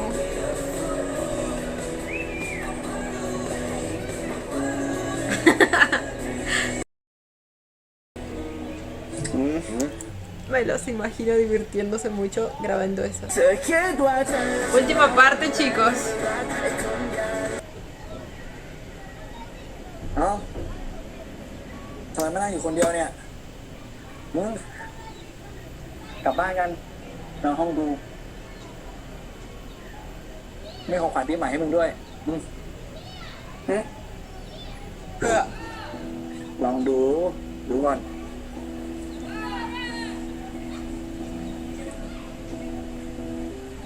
รูปเนี้ยมึงน่ารักชิบหายกูบอกมึงแล้วใช่ปะเห็นไหม ถ้าถ่ายคนที่รู้มุมมึงดีๆอ่ะรูปออกมาเป็นแบบนี้แหละ กูชอบนะขอบคุณนะมึง Solo no caigas, por favor. A ver. Siento que Boston realmente lo quiere, pero no al punto de sacrificar quién es él. O su estilo de vida, por así decirlo, por Nick, ¿me entienden? Lo cual pues se respeta una vez que ya le ha dicho ahora sí a Nick sus términos, por así decirlo. Y bueno, creo que lo único que le queda es encontrar a alguien que pueda realmente aceptar esos términos sin salir lastimado y porque esa otra persona realmente quiera lo mismo. ¿Me entienden? Pero evidentemente Nick no es esa persona, conociendo lo romántico y ensoñador que es y lo mucho que se apega a alguien en una relación y lo mucho que necesita amarse a sí mismo. Él no es ese tipo de persona, ¿me entienden? Entonces creo que esto va a quedar en una muy bonita y madura despedida. No hay manera de que esos dos funcionen juntos, así que sí, efectivamente creo que van a tomar un rumbo por separado cada uno. แต่กูคงรับไว้ไม่ได้ว่ะแล้วกูคงไม่รับข้อเสนอของมึงด้วยอะ ทำไมวะ กูว่ากูจะกลับมารักตัวเองให้มากกว่าที่รักมึงแล้วว่ะ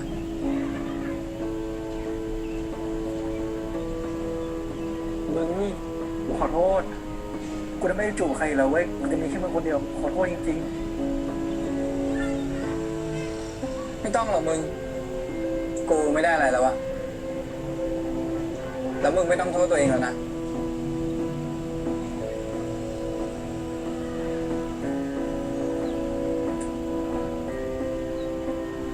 มึงฟังกูนะตัน อันนี้กูไม่ได้จะด่าด้วยนะ แต่กูว่าบางทีอะคนอย่างมึงอาจจะเหมาะกับการอยู่คนเดียวมากกว่า อย่างที่กูเคยบอกมึงไง ว่ามึงอย่าพยายามอะไรที่ไม่ใช่ตัวเองเลยดีกว่า มึงทำได้ไม่นานหรอก แล้วคนอย่างมึงอะนะ กลับไปใช้ชีวิตสนุกแรงๆอย่างที่มึงชอบอะคงดีกว่าที่ต้องมานั่งเอาใจคนเพ้อฝันอย่างกูอะ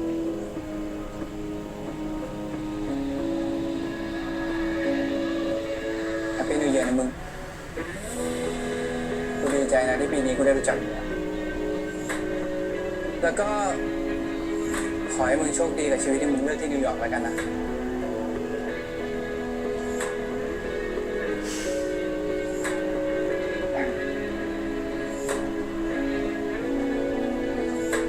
Ay, mi Nick.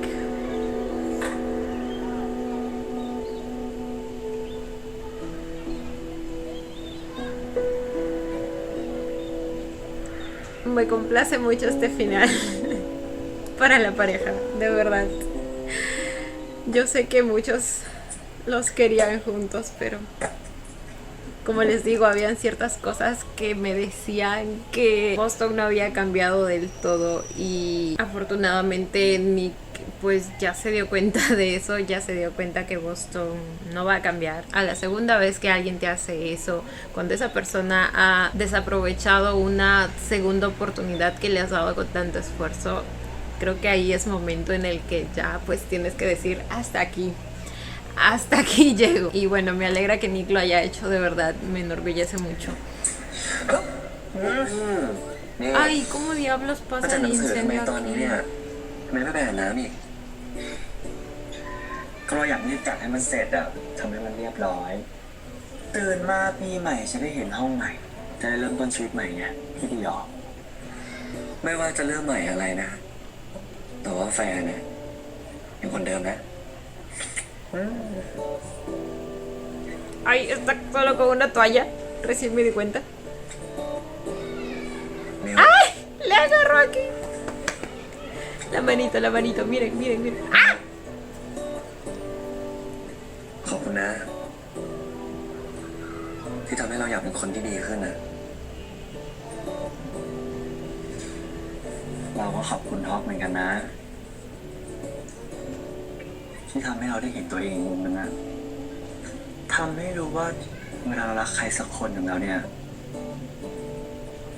เราไปที่สุดครับโอ้ยแต่มุมอย่างนั้นไม่เอานะ เราขอมุมน่ารักแบบเมื่อก่อนดีกว่า อย่างยังไงอะกลับไปใส่แว่นไหมเนี่ยไม่เอาน่ารักจะตายเอ้าใส่แว่นปะไม่เอาแล้ว Cierto, por ahí había leído comentarios de que fue por Top que Mew se hizo la operación. No, ¿de dónde sacaron eso, chicos? No sé de dónde realmente. Yo no recuerdo que en ningún momento Top le haya persuadido de eso. Creo que lo único que mencionó fue una pregunta así abierta, una pregunta que sale en una simple conversación. Creo que le preguntó, ¿y no has pensado en hacerte la cirugía nada más? Pero de ahí siempre ha mencionado que él le gustaba Mew con lentes. Así que no sé de dónde salió lo otro. ท็อปเราถามหน่อยดิเขาว่าเราแย่ไหมอะเราไม่ให้โอกาสไอ้บอลตันมันนะไม่นะ Personalmente a mí ของ tampoco. เรากับไอ้ตันมันจะพอกันนะแต่นี่มันชีวิตมิวมีสิทธิ์ที่จะเลือกให้ใครอยู่หรือไปก็ได้แต่ขอบใจนะ ที่ยังเลือกให้เราอยู่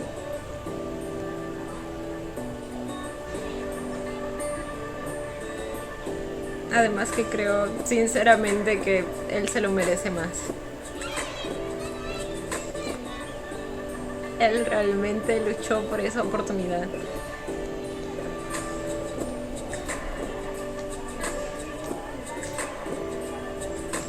Oh.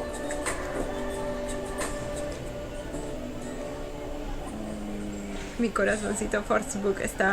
demasiado feliz. ตั้งแต่กลับมาดีกันนะ No ไม่ pasó มีอะไรกันเลยนะ todavía. Eso se puede arreglar. ช่วยไม่ได้ท็อปไม่เริ่มเองอะนี่เราก็รออยู่นะ ก็ Supongo que tenía miedo ตอน de ที่มิวยังไม่พร้อมอะ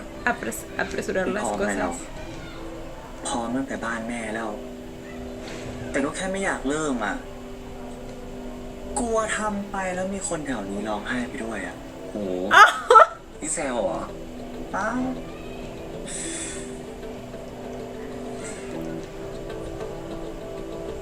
เนี่ยเราจะทำให้มิวรู้เองว่า Estrame ที่ผ่าน todo. มา Lo มิว que. ว่าที่ผ่านมา Lo que. Ok, มิวพลาดอะไรไปบ้าง tú muéstrame nada más. Yo aquí te espero.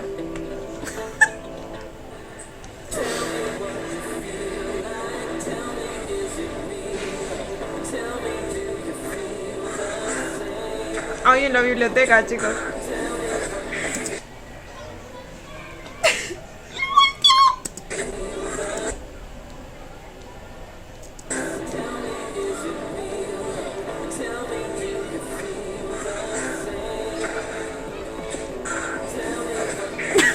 ¡Mana, no, mana! ¡A la verga! ¡A la madres! Ay, me recordó un poquito a la escena de Vegas y Pete, ¿eh? Oye, no, pero estuvo muy corto. เป็นไงบ้างนิว Lo tomaré, pero me ofende นิวบอกเพื่อน muchísimo. ว่าให้เราเต็ม10เลยนะ เราทำเต็มที่เลยอะ Le subió el ego. พวกนี้หมายความว่าไง What? เรากลัวท็อปเสียหน้า Solo estaba salvando tu cara. พวกนี้หมายความว่าไงอะมีเซ็กกับเราไม่ดีเหรอก็ดี Bueno, eso no fue en la cama, fue en la biblioteca, técnicamente. เคยเจอดีกว่านี้แล้วอะเดี๋ยวนะ เราไม่ใช่คนแรกของมิวเหรอ No me digan que resulta que al final de todo no fue. คือว่าเราล้อเล่นน่ะ ¡Ay, hijo de pucha! ร้ายนะเนี่ย ล้อเล่น Bueno, al final de todo eso no es importante. มิวแต่เอาจริงไหม เราก็ไม่ได้สนหรอกว่าเราจะเป็นคนแรกของ Creo มิ que ว más que todo sería el hecho de la mentira. ท็อปจะพูดว่าแต่มิวเป็นคนสุดท้ายนะ เราวิ่งไปอ้วกในห้องน้ำไปนะ ทำไมพูดอะไรเสลอเนี่ย เสลอแล้วใครเนาะที่มันไปขอเป็นแฟนกลางร้านเหล้าอ่ะ ตอนนั้นเราอยากได้ปะเราก็ต้องทำทุกอย่างแหละแต่ก็คุ้มนะที่เรายอมอายวันนั้นน่ะไม่งั้นน่ะเราก็ไม่ได้มีวันนอนกอดแบบนี้หรอก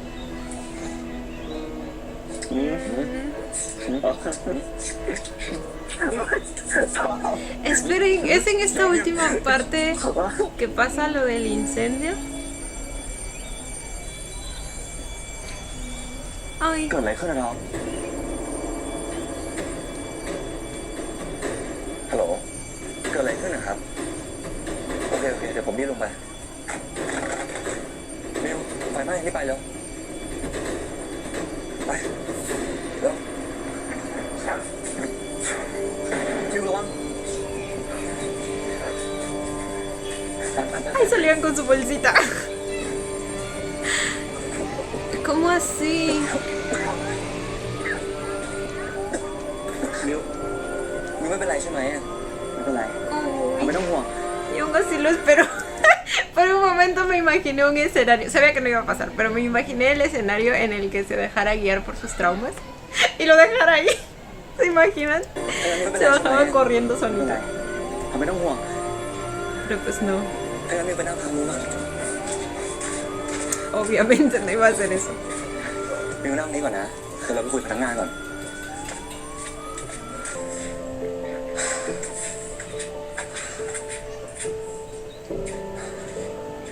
เจ้าที่กำลังควบคุมเพลิงอยู่อะไฟไม่ลามแล้ว น่าจะไหม้แค่ในห้องครัว มีใครเป็นไรปะ O sea que eso fue un ไม่มี accidente. อ่ะ คนออกมาได้ทันอ่ะ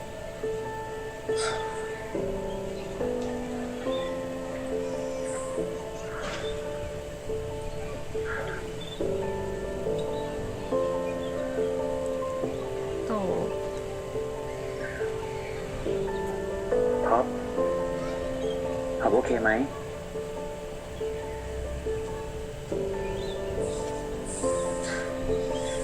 นึกถึงตอนเด็กเลยอ่ะ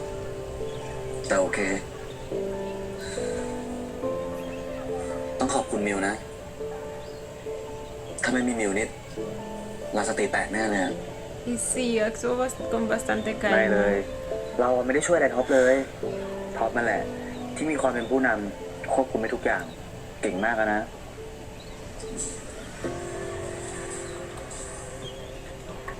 ช่วยสิ ก็เพราะว่ามีมิวนี่แหละ ทุกอย่างมันเลยโอเคอ่ะ Mm.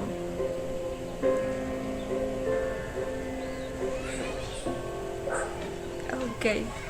ok, entonces no fue bueno. No, la toma.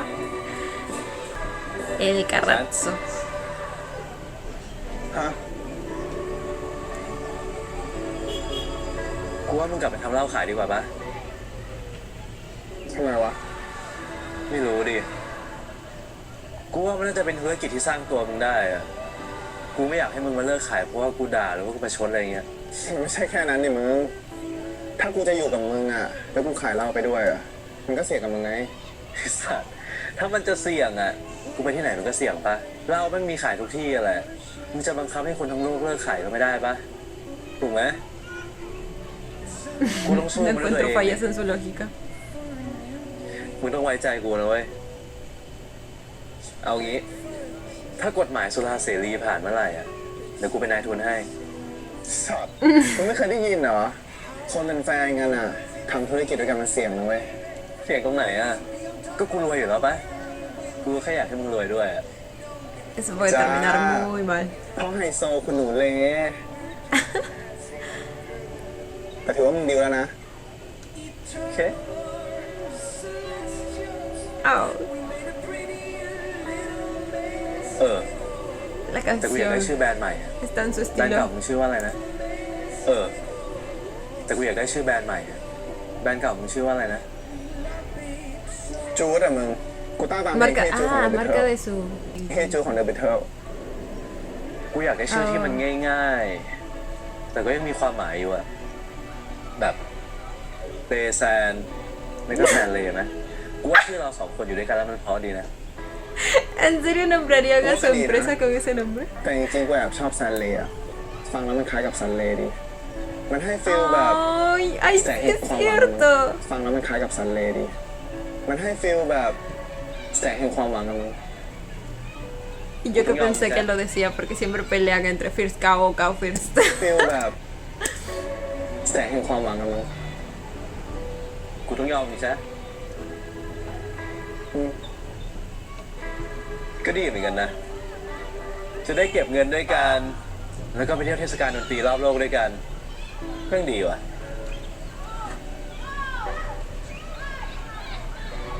ขอบคุณมึงนะ ที่ทำให้ชีวิตกูมีเป้าหมายขนาดเนี้ย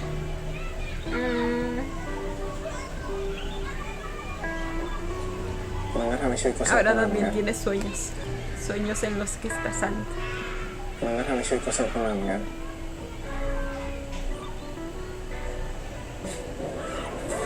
Oh.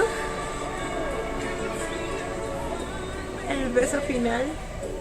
Güey, se nos va la serie.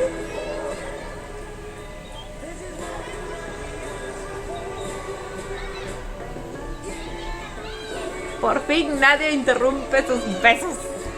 Por fin.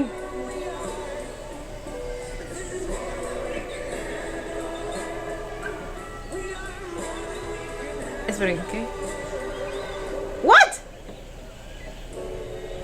What?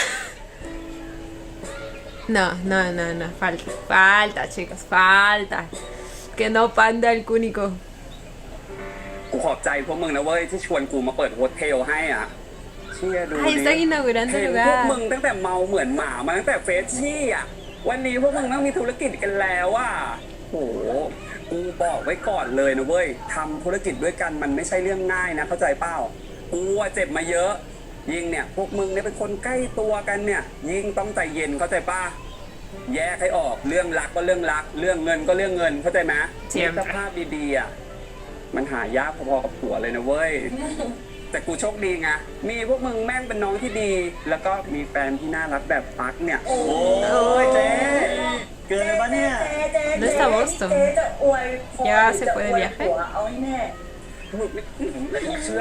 สูงรู้ตลอดเลยนะอีเชื่อมาอ่ะขอให้พวกมึงแม่งรวยๆแล้วกันนะเข้าใจปะกูกับปักจะหาเวลาว่างสักปีละ300 วันชวนปักมาสเตย์เคชั่นที่นี่ล็อกห้องสวีทไว้ให้พวกกูด้วยนะเว้ย เจ๊ถ้าเจ๊มานะ เอาไปทั้งโฮสเทลเลยเดี๋ยวปิดให้ มึงพูดแล้วนะ อ้าวจริง กูถือกูวัดเสียงก่อนได้ปะ พี่อูแต่ว่าเราตื่นเต้นมากเลยอ่ะ เฮ้ยไม่ต้องตื่นเต้นพี่หนูเชื่อเตรียมทุกอย่างไว้เพอร์เฟกต์ทุกอย่าง ใช่เชื่อไม่ต้องกังวลเลย รับรองว่าสีมือออกแบบของเราเนี่ยรูปเต็มโซเชียลแน่นอน ทุกคนดูมีส่วนร่วมกันหมดเลยอ่ะแต่กูมันไม่ได้ช่วยอะไรเลยอ่ะ โอ้โห Como la inspiración ไม่ de ช่วยอะไร Rey. กูเป็นแฟนเจ้าของนะเว้ย แล้วก็เป็น best supporter ทางใจที่ดีที่สุดของกู ช่วยเยอะสุดเลย Ay, sabía que diría algo así. นะ แหมจะรักกันทั้งทีเนี่ยก็เกินลิมิตกันไปหน่อยไหมยังไงฮะ เฮ้ย ลืมไปเลยอ่ะ นี่ ไอ้ตั้นอ่ะ Sí, ya está en Nueva York. แกะนี่ Porque si dice lo envió es เจ๊ดู porque... นี่ไงเป็นรูปวันแรกที่เรามาที่โฮสเทลกัน Oh. น่ารักปะเออ เฮ้ย แท็กมาแล้วเว้ยมึงเชื่อเร็วเดี๋ยวเราพูดเหมือนกันให้เขาไว้ Invitado. to OnlyFans Day เราพักกันแบบ Only Friends Day.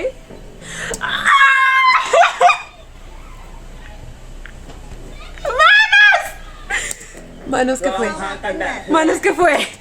¡Manos que fue! ¡Mix! ¡Peso Mix! ¡Ah! Lo esperaba tanto, pero como el ex de Santi ahora está aquí, pero como otra persona.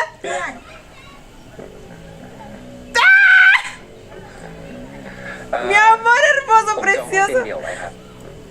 มาคนเดียว มาคนเดียวก็ไม่ต้องห่วงครับ ที่นี่พวกเราทุกคนเป็นเพื่อนให้คุณได้นะครับ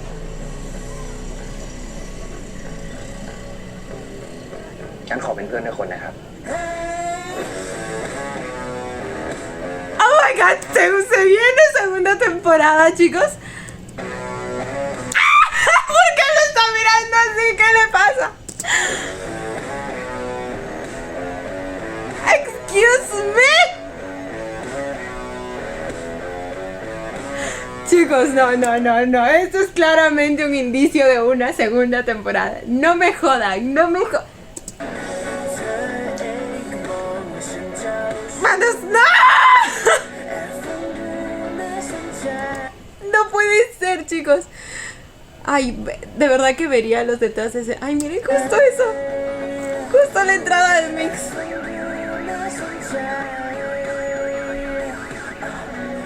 Ah, bueno, después lo voy a ver porque ahorita estoy con el tiempo porque cosas que tengo que hacer. Y el episodio duró bastante. ¡Vamos a la segunda temporada, chicos!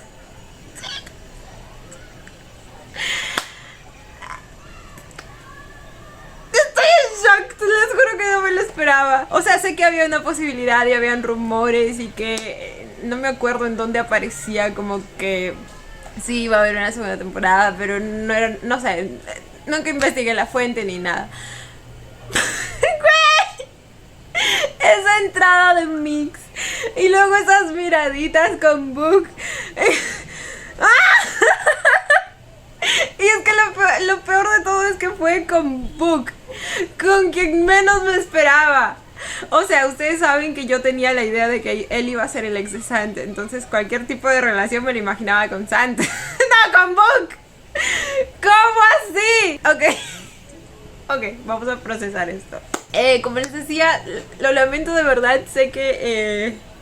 esta serie merece una gran despedida, pero ahorita de verdad estoy con el tiempo porque tengo que salir. Pero bueno, creo que la mayoría de cosas se las he dicho a lo largo de todos los episodios. Vamos con el puntaje de una vez.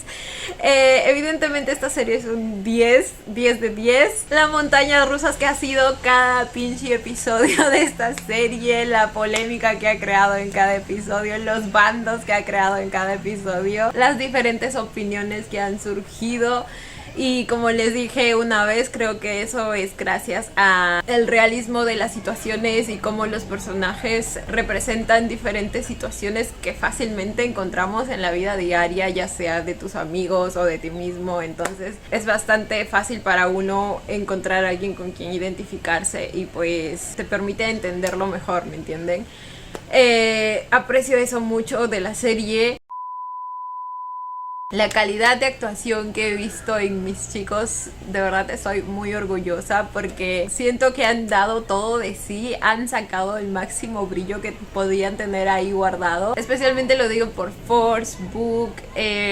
Mark también por ahí, porque en el caso de ellos es como que la serie en la que más los he visto brillar y también supongo que es porque la que más requiere de realismo y de explotación de los sentimientos, ¿me entienden? Por el lado de First y Kao sí, ya los tenía en un nivel bastante alto, así que siempre logran tocar fibra en mí. Por el lado de Neo también, su papel de chico malo, no vamos a llamarlo villano, lo hizo también excelentemente bien, logró hacer que todos lo odiáramos en cierto momento, logró retratar lo que pues el personaje requería y también es el mejor trabajo que le he hecho hacer. Cuando actuó en The Eclipse, pues el personaje tampoco es que requería mucho, así que no habría como comparar ambas situaciones, pero como les digo, en esta serie siento que todos han hecho un trabajo de actuación magnífico, o sea, realmente magnífico. Siento que en esta serie no le tuvieron miedo al éxito, fueron con todo. No sé si hablar de desarrollo de personajes, porque pues al haber la posibilidad de una segunda temporada, bueno, la casi confirmación de una segunda temporada, pues hay mucho más que desarrollar, sobre todo en el caso de Boston y Nick. O sea, me quedé con ganas de saber más. O sea, a ver, estoy satisfecha con el hecho de que estén separados, pero me hubiera gustado saber más de cada uno también por separado, ¿me entienden? Qué camino tomaron, qué siguen sus vidas, qué pasó con Dan, por ejemplo, también. Por un momento iba a ser una de mis quejas el que no me hayan resuelto todo eso, pero pues al tener el indicio de una segunda temporada, pues ya eso prácticamente queda anulado. Díganme que alguien confirmó que va a haber una segunda temporada, por favor, y no me estoy haciendo ilusiones por las puras. O sea, no me pueden hacer eso, no me pueden hacer eso. Por el lado de la producción y las canciones también me gustó mucho. Personalmente creo que me pareció haber leído un par de comentarios, no, un comentario al que no no le gustaba la calidad de la producción. Yo personalmente no es que sea experta, pero no le encontré mucho problema a eso. Mi único problema en cuanto a la producción son las escenas de pelea, que siempre es en lo que la GMM falla, siento yo, porque nunca he visto una escena de pelea de la GMM que se sienta real. Pero bueno, creo que eso es algo mínimo en comparación a todo el trabajo tanto de guión como artístico que ha tenido la serie en general. Así que nada, chicos, fue una gran experiencia, de verdad creo que se merece, bien merecido el 10.